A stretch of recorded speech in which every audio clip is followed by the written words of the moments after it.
Welcome. This course is different. Instead of spending hours on theory, we're going to jump straight into the Salesforce org and build CPQ configurations together. In this course, you'll learn everything you need to master CPQ for industries like telecom, utilities, and insurance. These are the topics we're going to cover in this course. Let's start with the Vlocity Product Console. The Vlocity Product Console provides a unified user experience to manage EPC elements in a single, contextual interface. Using this interface, you will perform product management by defining and maintaining product entities. You will also build foundational constructs, metadata constructs. Let's start by opening the Lightning app launcher and selecting Configure Price Quote. Now, if you don't see the Vlocity Product Console, you can always find it from the Lightning navigation bar. Just click on it there. Once the console opens, you'll land on the dashboard. This dashboard brings together everything you need from both Enterprise Product Catalog, EPC, and Industries CPQ into one easy-to-use interface. Under Product Management, look for Product and then click the search icon. Next, in the Search Product dialog, click the search icon again to bring up the full list of available products. From the list, find the 4G LTE data plan product. You can either click directly on the product name or use the edit icon to open it for editing.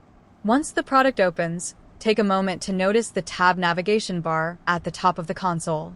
This is where you'll find all the different tabs available for working with the product. In the top right corner, you'll notice a reload icon.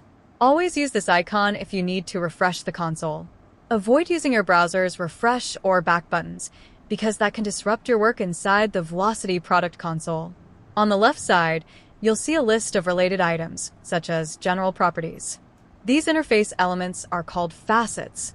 In the console's tab navigation bar, you can close any tabs you've opened by clicking the X on each tab. Once you dismiss those tabs, you'll return to the dashboard view. Now, let's look at the same product using the Product Designer app. From the Lightning app launcher, search for Product Designer and click to open it. Once inside, use the search option to find the product, just like we did before, and select it to open. Here in Product Designer, you'll get a more structured, visual workspace to manage the product's details and configurations. Now let's create a pick list. In this example, we'll build one called Connectivity. From the dashboard, go to Foundation, and next to Picklist, click the new icon. This will open the new Picklist dialog. Here, you'll see the required fields, name, code, and data type. Enter the necessary values, then click Save. Once the Picklist is saved, a panel appears on the left. This panel lists all of the facets for the Picklist object, such as general properties and Picklist items. Start by clicking the Picklist items facet. Next, under Picklist items, click New Item. This opens the new Picklist item dialog in a panel on the right. In the dialog, fill in the fields: text value, label, code, etc. Label: this is the value the user will actually see in the card at runtime. Once you've entered the values, click Save.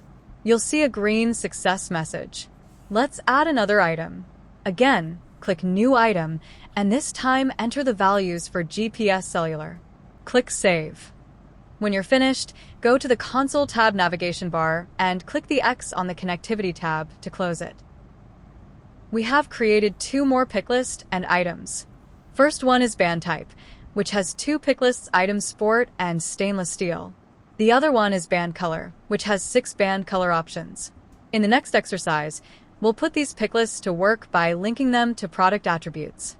This step connects the values to actual products so that end users can make their selections during the sales process.